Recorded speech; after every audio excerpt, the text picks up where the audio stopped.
Hello everyone and welcome to another video. Now today we're taking a trip down memory lane and playing GTA 5 on the PlayStation 3. It still amazes me how well GTA 5 ran on the PlayStation 3 considering its specs, which include 256 megabytes of system RAM and 256 megabytes of video memory. Now I have the fat version of the PlayStation 3 and I picked up this copy of GTA 5 for just £3.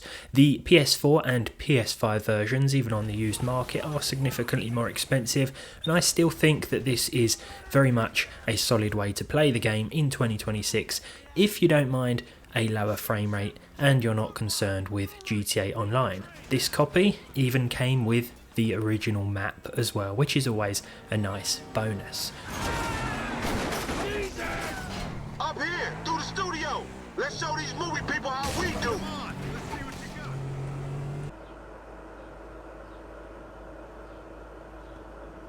Now, as we can see on screen, we do have a FPS performance counter here.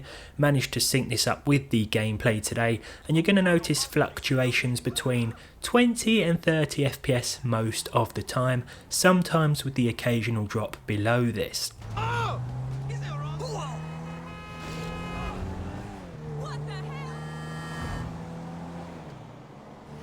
The performance is going to sit between, I'd say, 24 and 28 FPS most of the time.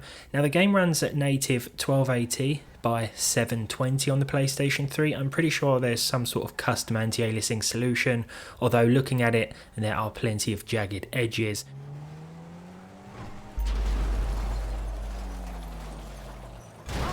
And what I also really like about the PlayStation 3 version is the support for the 6-axis controller. Now this does take quite a bit of getting used to. If you're still working with low flying skill levels, perhaps you're still early on in the game, then it does take even more getting used to, especially as it feels like the game can be fighting against you sometimes. Now I believe this game also has better vehicle damage compared to the later versions, with better crumpling and parts falling off. I also prefer this sort of visual atmosphere to this one. It just feels more warm, more vibrant in terms of the colour palette in comparison to the PS4 and PS5 versions. Just when I thought I was in the middle of nowhere, someone still crashes their plane into me.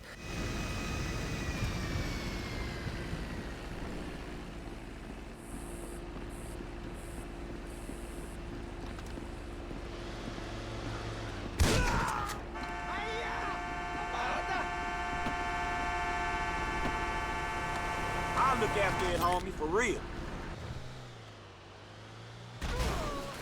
Man, I'm sorry, fool. Sandy Shores at sunset, that's a bit of a tongue twister, with an RPG in hand, makes for some brilliant visual and chaotic moments. Let's just wipe this guy off of his golf buggy here. We'll take this for a spin.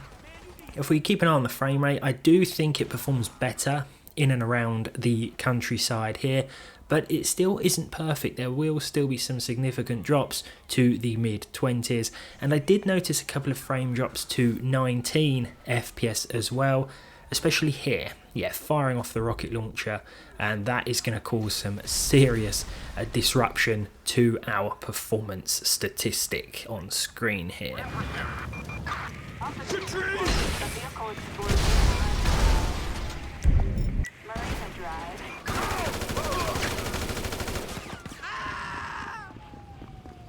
As the sun is setting on Sandy Shores now, our frame rate seems to be dropping as well, especially as more and more police turn up. Let's just launch a grenade into them there and send that frame rate down to 20 FPS.